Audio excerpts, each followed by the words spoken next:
The Blokebusters podcast is a proud member of the Pod Bros Network. You can find us as well as other fine shows such as Sarcasm City, That's Delightful, Worst Millennials, The Ectoplasm Show, and Late Night Gamers at podbros.com. Now get ready to sit back and enjoy another episode of the Blokebusters podcast. Tonight's story is somewhat unique and calls for a different kind of introduction. Police gone off! Today we are canceling the apocalypse! Wait a minute.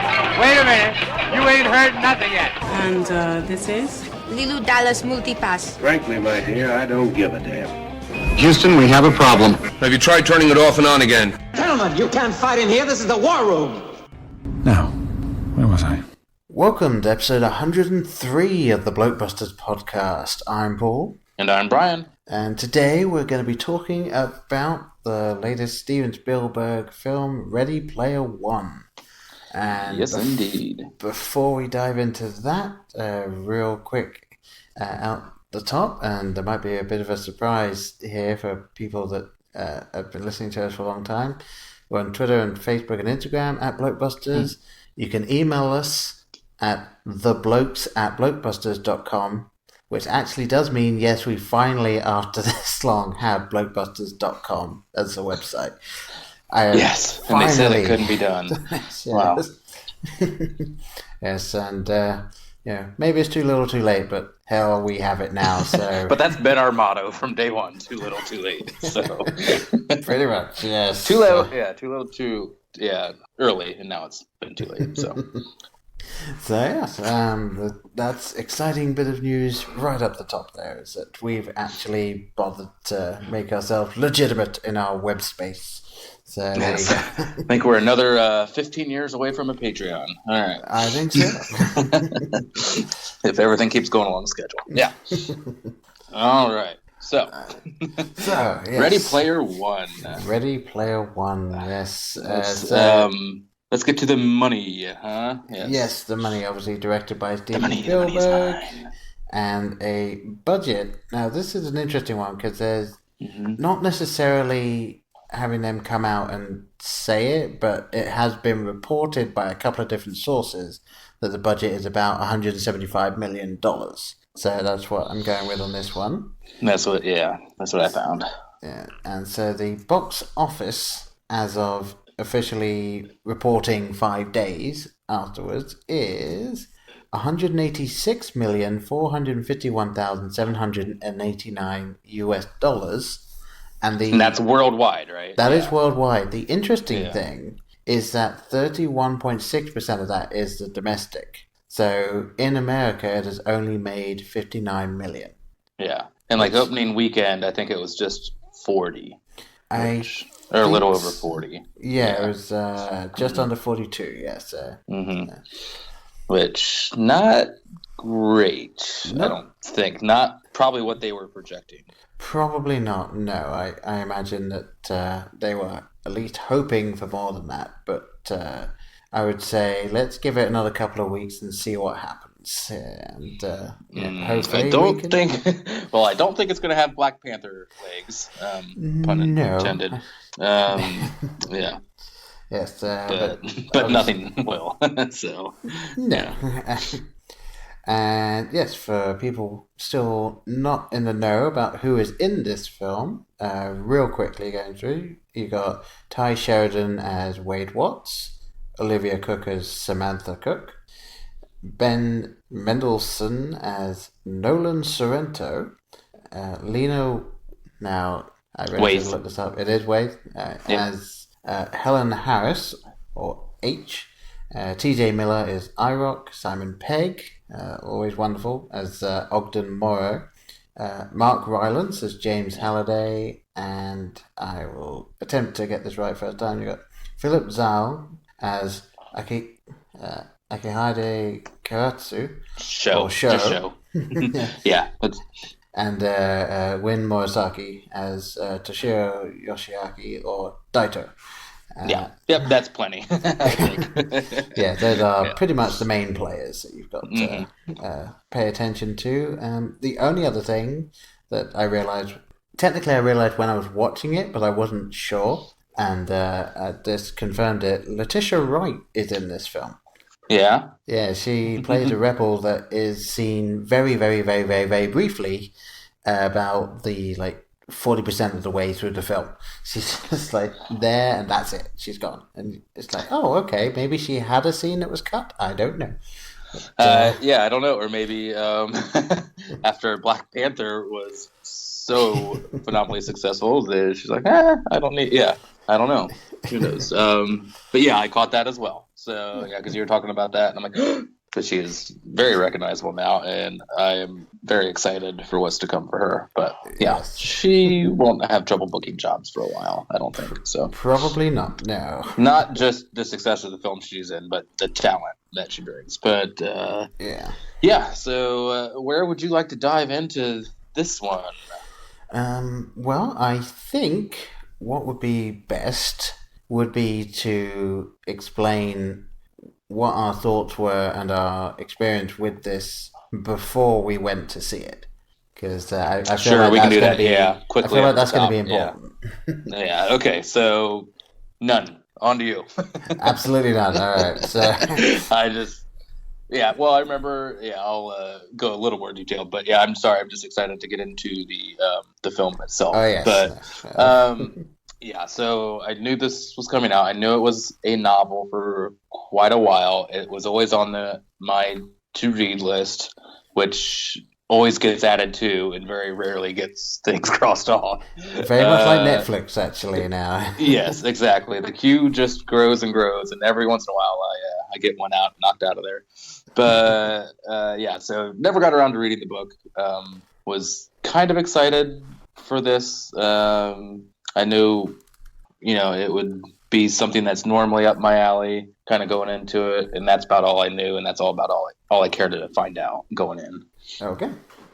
All right. Well, this film, I think I heard about the film, and I decided I was going to read the book because I heard what the film was when they announced it, and when I heard the basic premise, I was like, well, that sounds kind of cool. And so I went and read the book, and I read the book really quickly. For whatever reason, probably because it's heavily based around video game, I really dived into the book, and I really liked it. And then I started to think, how is this going to translate to a film? Because, and without spoiling the book at all, there are things in the book that I was thinking would be either very, very, very, very difficult to put into a film, or would just be a logistical nightmare to get into the film, and might also be boring for a visual audience. And I will say right now that the film is very different from the book. So anyone that sees the film and then goes, well, I'm not going to read the book because I don't need to. No, this is one of those situations where it is vastly different.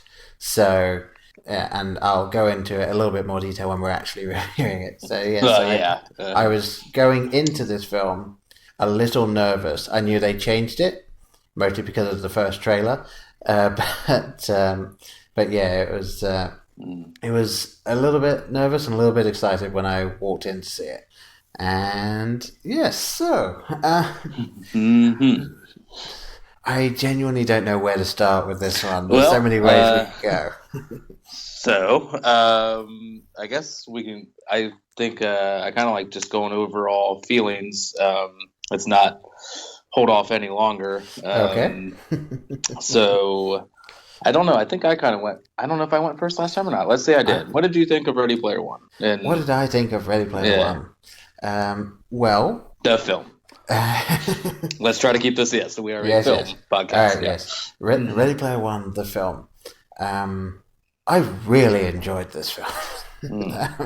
I thought you might say that. Yes, I went in, as I said, I went into this film a little bit nervous, and pretty much from the word go, I was hooked into their take on it, like the visuals, and I'll mention exactly what I'm talking about a little bit later. But the visuals I felt were really well done, and I was almost instantly okay with the changes they made, just because I had kind of accepted it, and then it was like, oh, okay, I see what they're doing and how they're going about this and how they've made it into a film. And so, yeah, one of the very few instances I found where I was absolutely fine with how different it was from the books. And really overall, I very much enjoyed this film. So. All right. I kind of thought, after podcasting with you for a while, 6 years now, I kind of thought that might be your take. Yes. So, you might sense in my delay, I really wanted to love this movie and tried throughout most of it. Mm-hmm. But I just could not get there. Okay. I'll get into specific bits here and there, but my overall feeling was it was a lot of kind of spectacle without too much content, without too much character and heart, and mostly just glitz and glamour and showiness. And the phrase I might overuse here in this podcast is nostalgia porn. It was, and very unearned, in my opinion, nostalgia porn. I had a lot of issues with this, and I'm not happy about having these issues. I wanted to come on this podcast and say I love this movie, but it just didn't work for me. Nope. Right. Even setting it in Columbus, Ohio. Sorry, couldn't get it done. Yeah, that's. Well, sorry, it was mainly set in the Oasis, but yeah. Yes, that's having the physical world reset mostly there. Yes. And might I say, I think Columbus, Ohio will be resembling the Stacks sooner than 2045. I think, if the current administration has anything to say with it. Sorry, not getting political here, but probably be looking like that in about 2025. Maybe. Yeah. So anyway, just for those of you who may be new to the podcast, I would like to say this at the top of every episode. This is a spoiler cast. We do talk about everything that happens in the movie, the ending. So if you don't want things ruined for you, pause and go watch it if you're so inclined. If you don't care, then keep on plugging along here. Yeah. But essentially, this is I kind of brought up this name before we recorded, Unrelated. But this is kind of a video game Willy Wonka, right? Kinda, yeah. We have a creator or an inventor, whatever you want to say, who is, unlike Willy Wonka, who was alive, he is kind of bequeathing, as he has died, this inheritance of this virtual reality world he has created. And you must collect these 3 keys to find this Easter egg in pretty much amounts to pretty close to infinite or very, very, very large virtual reality world. Yes, and it's been like 4 or 5 years, they said, and no one has found even the first key. Yeah, it's been 5 years. I think that's where we pick up. That's where we start off. Yeah, I mean, for people that have read the book, when the first trailer came out, and this is the point where you realize just how different it was. They showed this big car racing scene, and I saw that, and I was like, "That's not in the book." And then they kept showing it in all the trailers, being like, this is clearly important." And then I think the last trailer came out, and they were saying and this is the race for the first key. And I was like, that's not in the book, because in the book, at no point is there a car race in the Oasis. So I was like, okay, this is interesting. Like, what are they doing? And in the book, what they go through to get the key and what they go through after that is vastly different. I don't want to spoil it because I know you haven't read it, and I would like you to read it, and I would implore anyone else listening to this that hasn't read the book to go and read it, because it is so different. But it is from here on out, I'm gonna have to just talk about the film because see, I don't want to do no in the book every so that's so I would say maybe even some of your problems with it will be vanished. I did feel watching this that as I was watching it, even though you say it's different, I still felt like this. I can see how this would work much better as a novel. Yes. I think it's much. This is a story that lends itself to the reader's creativity more than putting that in the hands of an art director and a DP and all the people involved in making a film, where that world is created for you. So I can definitely see, and I will hopefully read the book sometime. I just don't know. I don't want to come off too negative here.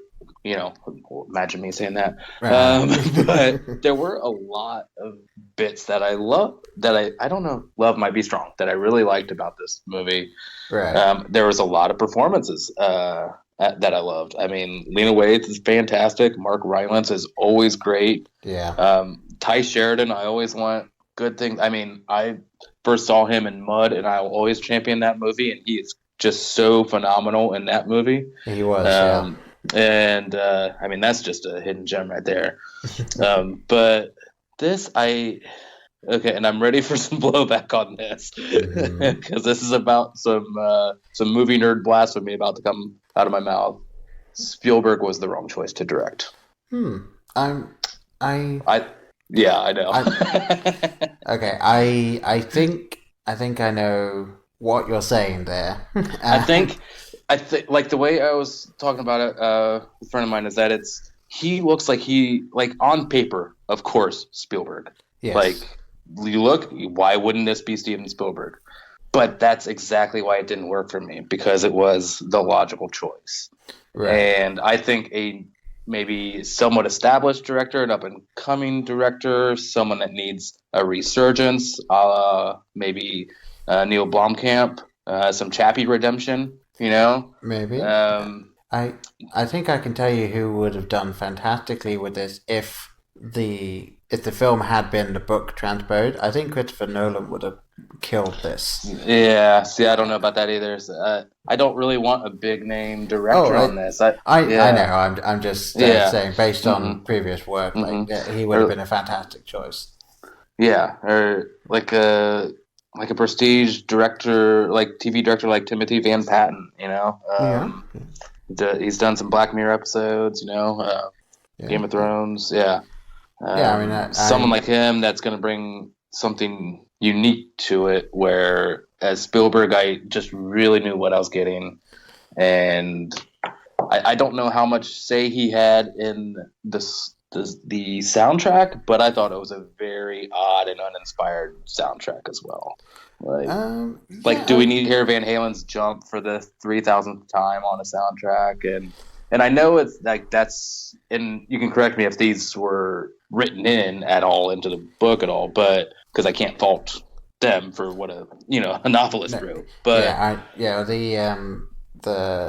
the thing with the book is that the guy that created the Oasis, he is obsessed with 80s and early 90s pop culture and music. So, but they were all so very obvious 80s, and just like Spielberg, all so obvious choices. They were, but that part of what I take away from at least the book, and kind of what I at least hope this film was pointing out is everyone is just kind of obsessed with the nostalgia and all of that, so everyone is making all of the obvious choices. That the lead character drives a DeLorean, which is a cool car because of Back to the Future, but it's like, of course someone had a DeLorean if we're going for these film references and stuff. Of course King Kong was in it, of course, like all of this sort of stuff, because it's all of these references to this time period and this era and this sort of culture. Yeah, and that's the other thing, because this is 2045. Yes. Right, and they are made it's a lot of it is 80s, references. So that is 65 years ago. That's like us making like Charleston references, or like maybe not quite that far back, but like remember that Roosevelt references and stuff. Like it seems like nostalgia has a shorter shelf life than that. It seems to be every like 30 years or so. 20 like 80s are really big. Kind of right now, or were 5-6 years ago. But. That was like, really? They're still obsessed about the 80s? Like, and then this is more 90s. I was really shocked to hear there's something about Mary reference. I'm like, what? Who is getting that in 2045? Like, no one's getting that reference in like 5 years from now. Yeah, no, the thing that is definitely played up more in the book, sorry to bring it up, but they didn't do a good job of like telling you as much as they needed to in the film. Is that because Halliday was obsessed with that? Everyone that is looking for the egg, they become obsessed with that. They delve into everything that Halliday ever watched growing up, everything that he ever referenced. They watch those films, they listen to that music, they watch the TV over and over. So I guess and that's over. what the when Percival first goes to, like, we first see him in the archives. I guess that's what that scene's trying to say. He's like, first, when he opened up, his mind's journal or whatever, that, the place was packed with people trying to learn everything they could about him. Yeah. But, I guess that's kind of what that scene was trying to get across. Yeah, no, it definitely was one of those things that they really tried to put it across without, like, it's hitting you over the head with it. But the problem is that if you don't already know it, you kind of need it in this film, because you're not really paying that much attention to every line someone's saying, because there's so much on the screen that you're focused on, I think. So I think they did need to work a bit harder at that. I have a couple of ideas here, but was there a point you wanted to get across here? Well, one thing that I felt was really well done in the film was the style of the Oasis, like the almost uncanny valley level of how the people look, but it still was very obvious that you're in this fantasy setting. And I think it's some of the best CG I've seen in a long time, even though it was still like, it's obviously CG because it's all taking place. We know it's taking place in this virtual reality. So it's now, you know what I kept thinking of, and obviously this looks better because it's been 17 years ago. But Final Fantasy, the Spirits Within, when they're in the Oasis, you know that one, right? Yes, I do. With Donald Unfortunately, I do. Unfortunately. Yeah, I used to really, really like that movie. It's been a long time since I've seen it, so I make no case for it now. Automatically, James Woods, anything with James Woods, nope, sorry, passing, as well as Alec Baldwin passing. But, that's kind of what I was imagining, like, or what it kept bringing to mind, just that almost looks like a person. Yeah, I mean, jumping to that just momentarily, I was a big fan of a couple of the Final Fantasies growing up, so when I saw that film, I was like, oh, cool, Final Fantasy. Oh, no, what have you done? Oh, no. It's like, where's Final Fantasy? What have you done with this thing? And that would be the first movie ever, or only movie ever, I should say, to ruin a beloved video game franchise, right? I think so, yes. They've pretty much nailed it every time since. But yeah, I definitely see what you're saying with that one. I will say who was Holiday's avatar? Oh, Anorak. Oh yeah, Anorak. Yeah. Anorak. I thought he looked pretty great. Yeah, I will give credit where credit's due. I thought he looked pretty great. Oh yeah, and he was really good. I thought that they did really well with H. I thought that H was one of those characters that you would think would, even though it's clearly a virtual reality and people can take whatever shape and form they want, you would think, oh, having an orc with these characters would get a little silly.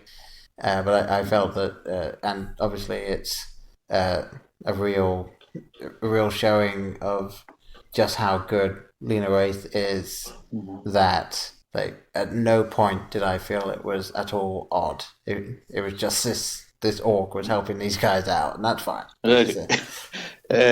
All right.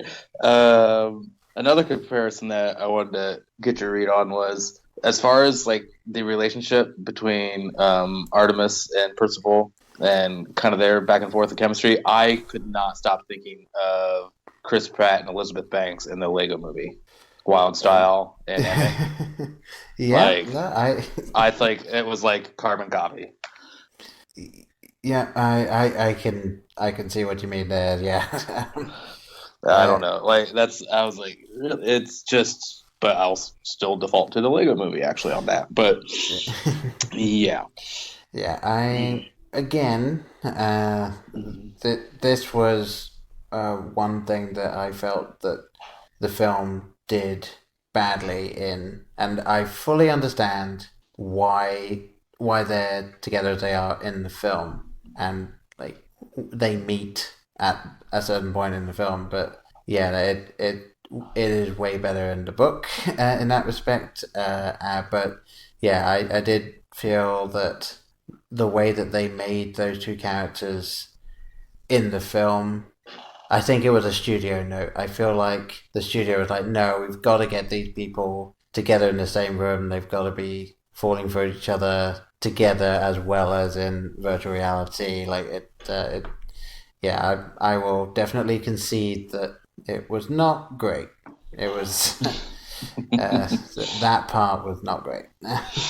Nothing against the actor and actress there. It's just I think they were just making the best with what they had, and what they had was not necessarily what we want to see, I would say. I would agree. Yeah, absolutely. Mm-hmm. Okay. So, I don't know. Do you want to ask me anything here about my experience watching this? You said obviously the music, the soundtrack, you were definitely not into. Yeah.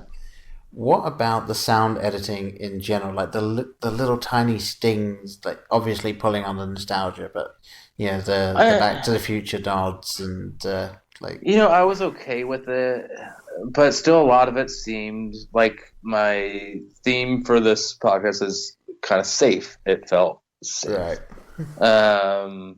Even the sound of the coins collecting heard it, sounded exactly like I thought it would. Right. I had to play me 4 or 5 samples of that. I would have picked the one that they would use.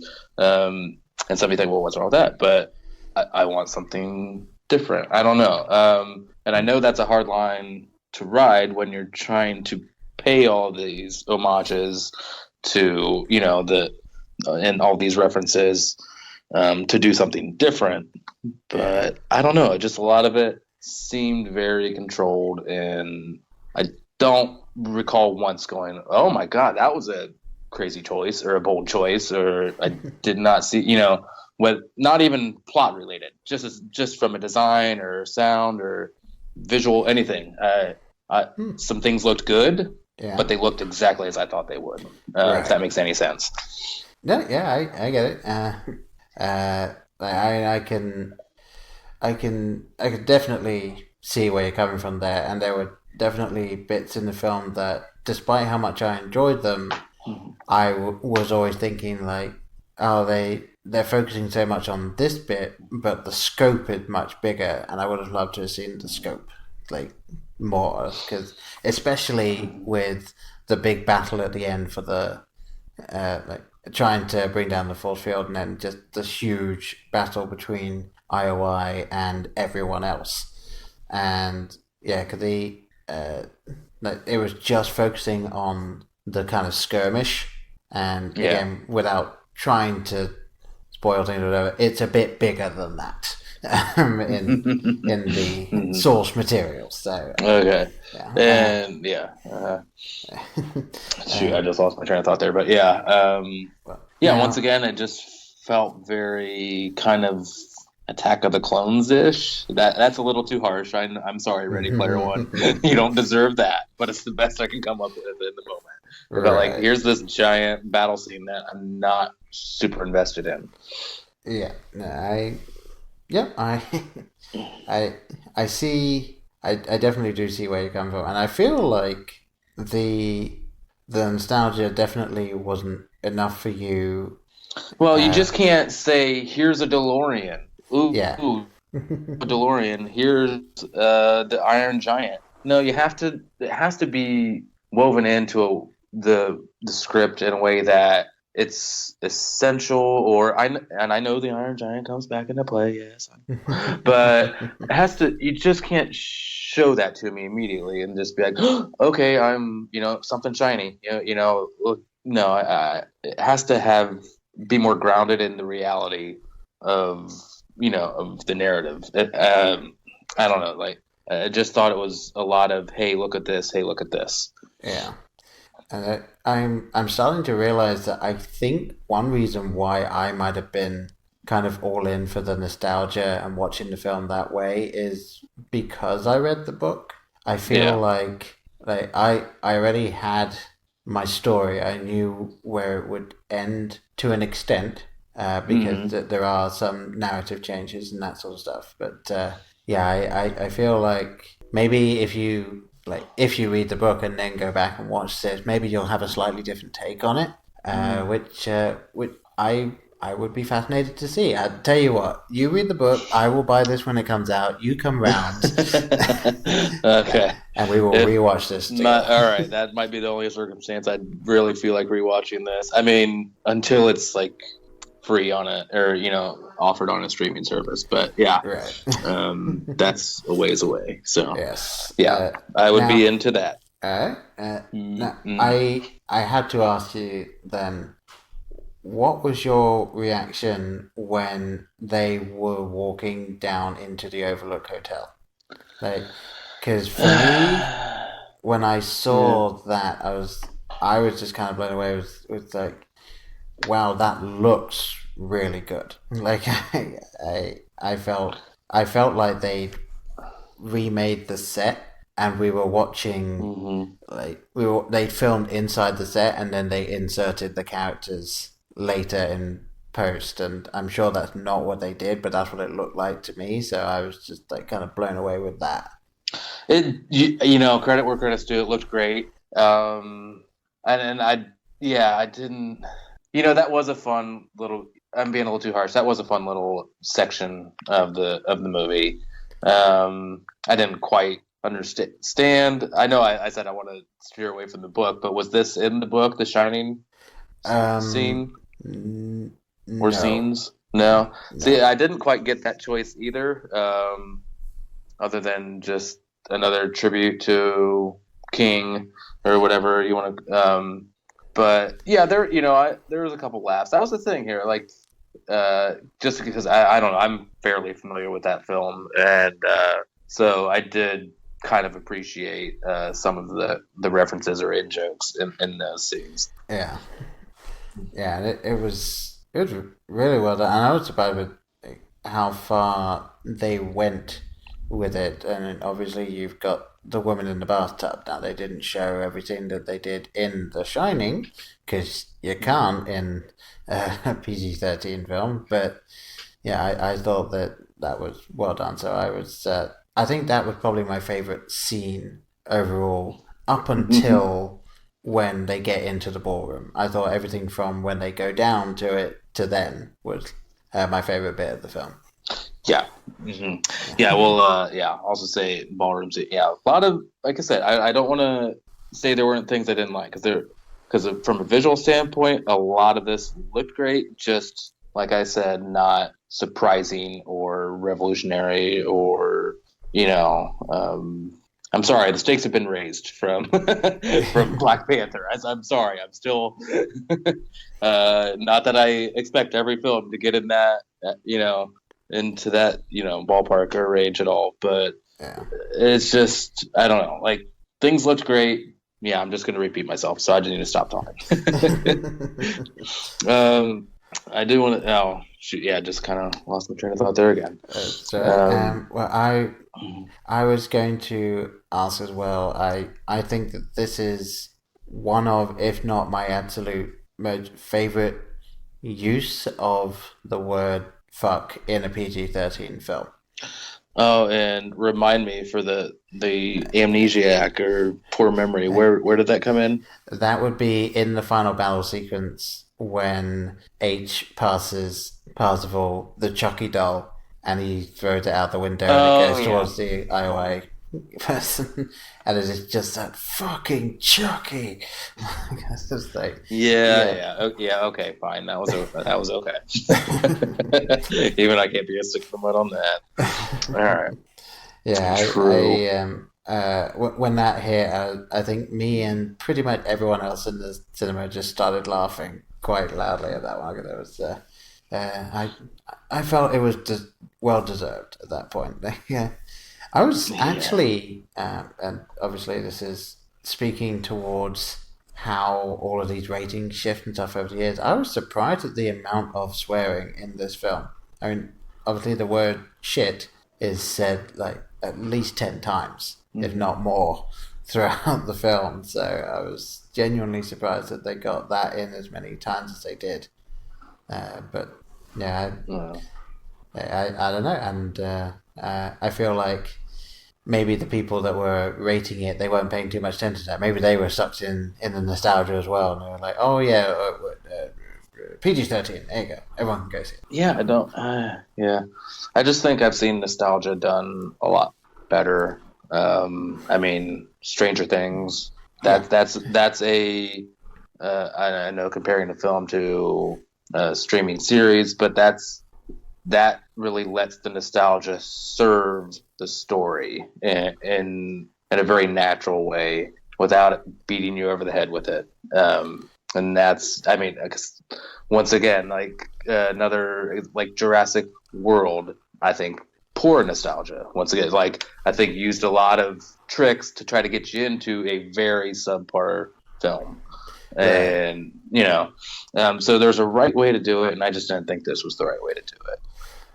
So I don't know how much of that, like I say, can be based upon the original story or how much of that was Spielberg and the direction he took.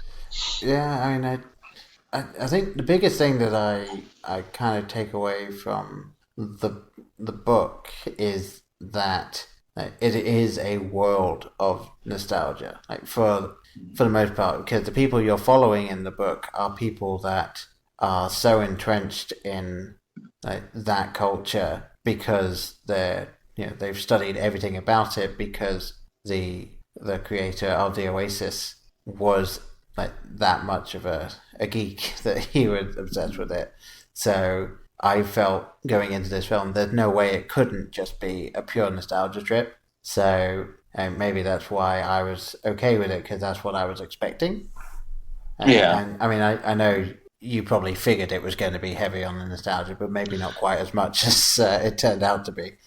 Well, yeah, it was, like I said, I think they lost some chance at more. Somewhere there was a story with a little more heart and kind of connection. I think it could have been something different and special if it hadn't just smacked you so consistently over the head with the nostalgia.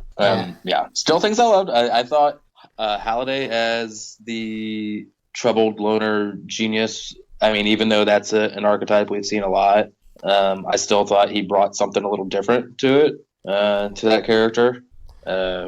I really enjoyed his screen time. I will say that 100%. I really did enjoy. I mean, and that's just Mark Rylance. Like, yeah, there's a reason that guy's so good. So yeah, he was very captivating to watch. Yeah, no, it was a lot of fun watching him just talking about it because it was interesting to finally see on screen that character because I don't remember if it's directly in the book that he is someone that would have had either Asperger's or autism like that, but that he was seen as you said, the kind of Willy Wonka-esque character who was definitely not very great socially, but had this brilliant mind and was able to come up with it. And I was wondering, how were they going to go with that in the film? And not only did I feel that he was able to portray him fantastically, I also thought that it was just a great representation of, and because I work in that field, someone that would have that developmental disability, because he is someone who maybe doesn't fully understand the social cues or the norms of society, but he's the guy that created all this. I think it sums up in the quote, she wanted to go dancing, so we watched a movie. Yes. So, I feel you, dude. Yep, that's me. Yep. So let's watch Strictly Ballroom. Is that a compromise? Okay. Yeah. Yeah, sidebar, I need to rewatch that at some point. It's it's probably my favorite Baz Luhrmann. Really, it's told. No, I'm not even going to say that out loud. I can't admit what my favorite is, but for the record, it is Strictly Ballroom. Okay. Yeah. So I don't know. I think Oh, you know what? We talked about things I liked and then we've talked about obviously generally things I didn't care for, but I could not contain myself. Spoiler alert, of course, when the Iron Giant meets his demise. Yep.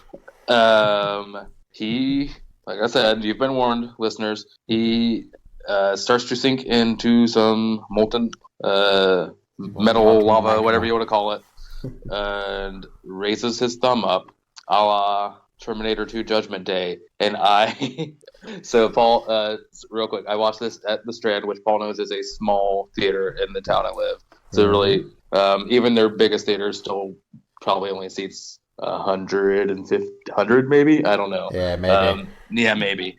But not super crowded. And I sit close to the back when I go see movies there. So there, I think only one guy behind me, but I was sitting grumpily for quite a while watching this, and with, like I said, a few spots of humor and stuff. But when I saw that, I matched his thumbs up with a middle finger to the screen and said, "Fuck you!"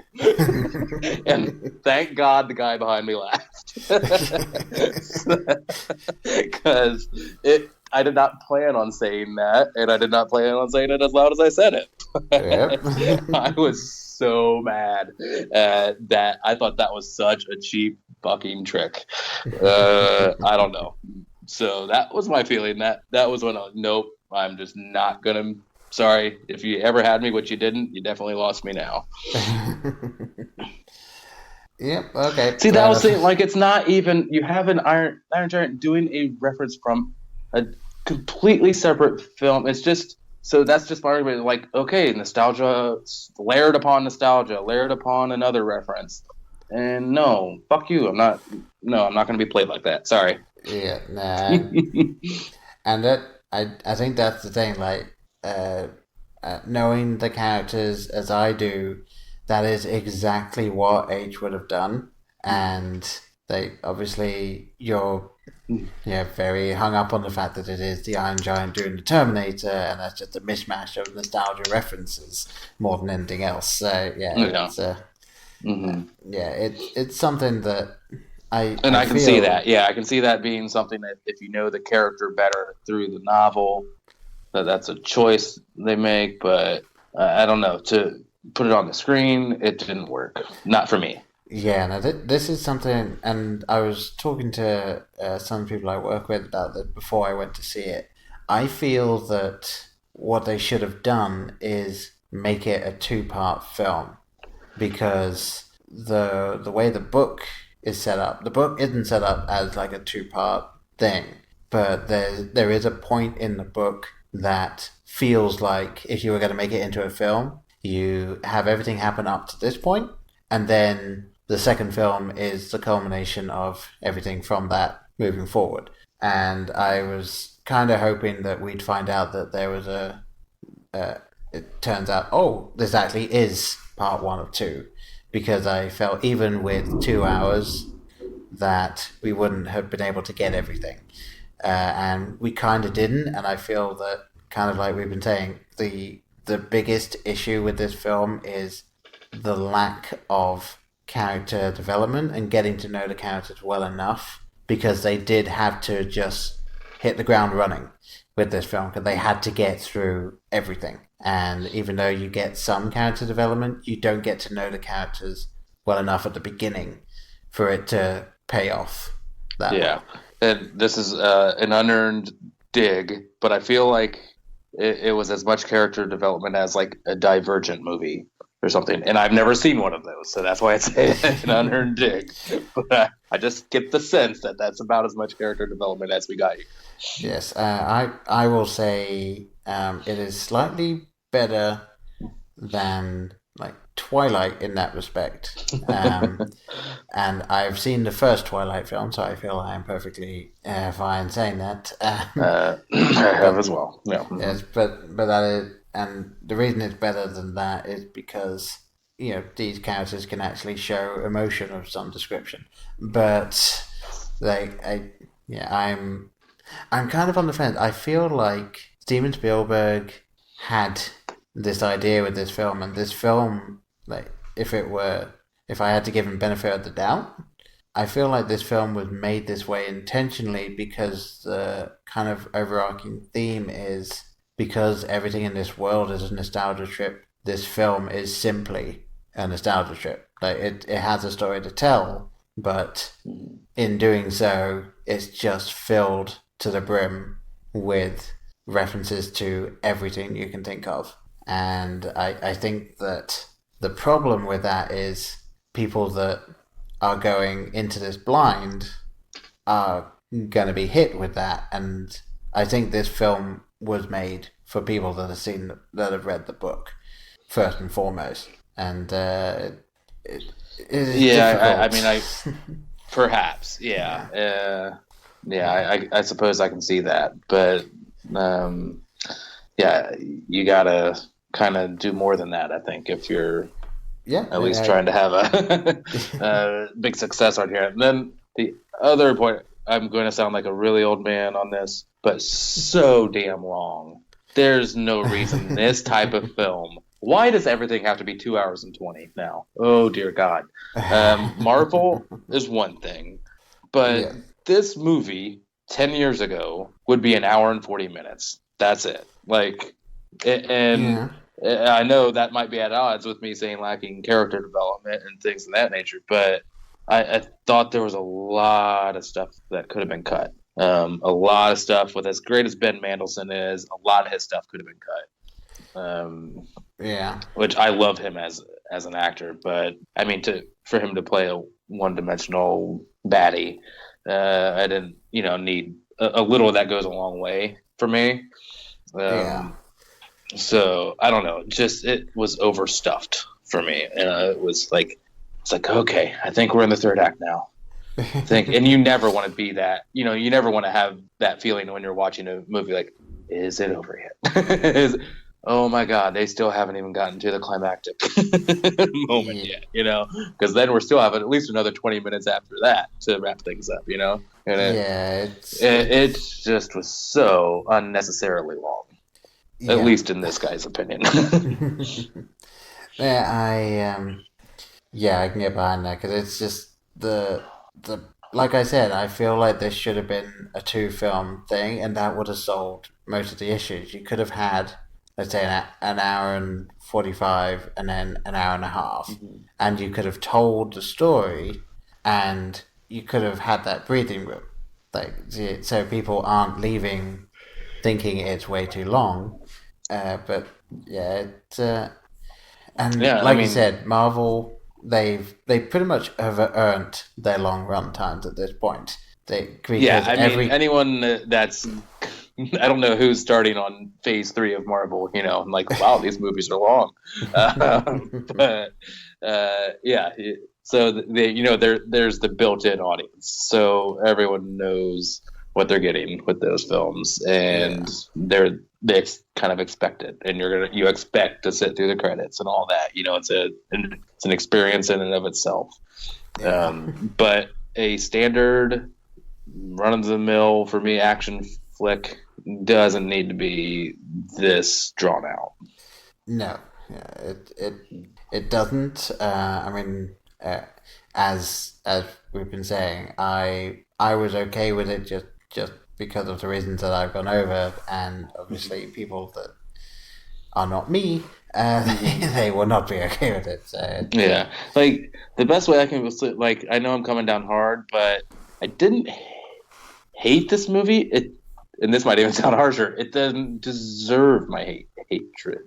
Like Mordecai, yes, you deserve my hatred, 100%. It didn't do, like, Mordecai at least had the balls to be aggressively terrible,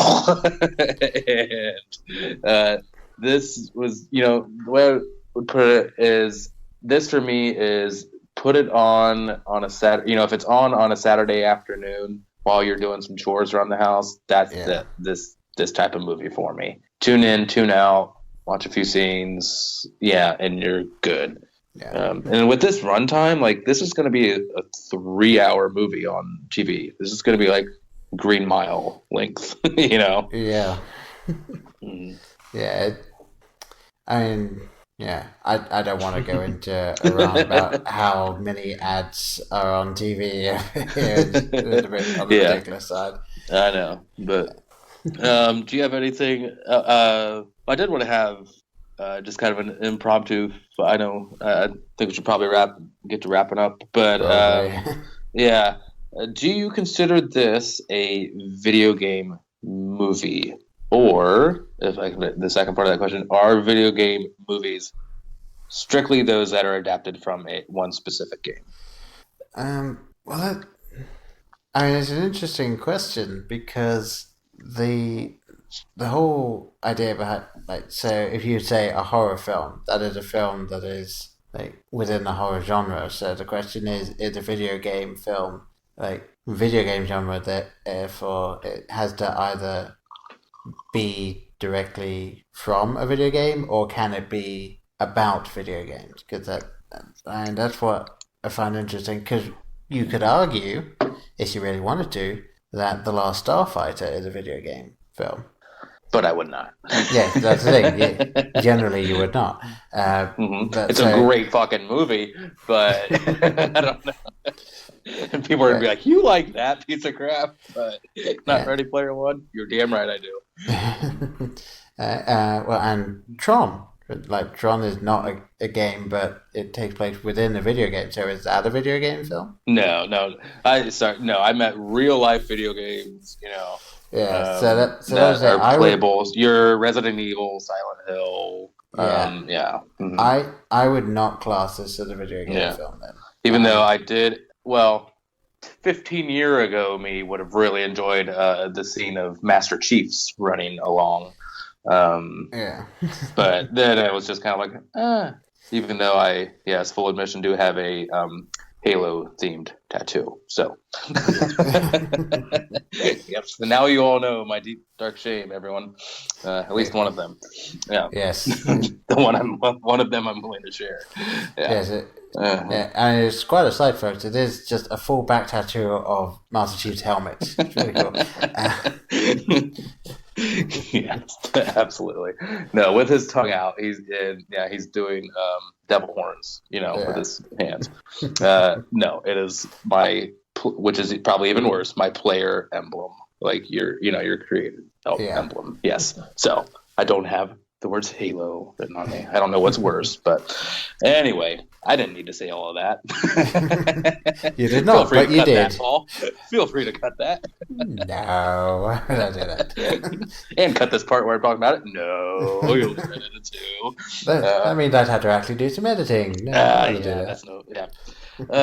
Anything else? I'm good. I feel like I've said my piece. Yeah, I mean, I said a few times, obviously, that talking with you has made me realize that this film, in my opinion, is definitely aimed at people that have read the books. So yeah, I would be really interested to know if other people have found that to be true. Like, if you've seen the film and not read the book, but really enjoyed it, I'd like to know why. And if you read the book and hated the film, I'd like to know why. It's I just get hold of us and let us know what you guys thought, because clearly it's another fun episode. I think that we've been on two very different sides of this. And, and I kind of enjoy this because, yes, as much as we love talking about wonderful, films like Blade Runner 2049 together, Black Panther together, it's fun when there's a little bit of tit for tat. And yeah. We all get to learn something. Yeah. Yes, very much so. Yeah. Mm-hmm. I've asked before, but I think I'm good. That was Ready Player One, everybody. And for those of you wondering, you're sure doing the giveaways? We are. We got one person that won our first giveaway, so we're gonna not have one in this episode because we still got one giveaway going as of recording. So get yourself listening to the Black Panther episode to find out how to win that one, and maybe we'll bring in another giveaway next time. So I believe that is very likely to happen if I had to put money on it.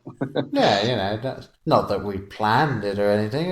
No, it's completely out of our hands. All right. Well, I think it's time to say goodnight or good morning or whenever the hell you're listening to this is. Yes, and if we don't see you, good afternoon, good evening. I knew that was coming. All right. Yes. You brought it on yourself. You really did. I really did. All right.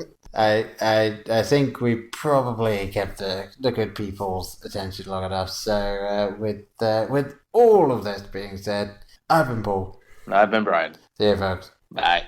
In case I don't see you, good afternoon, good evening, and good night. Hang on a minute, lads. I've got a great idea. Louis, I think this is the beginning of a beautiful friendship. You're still here? It's over. Go home. Go.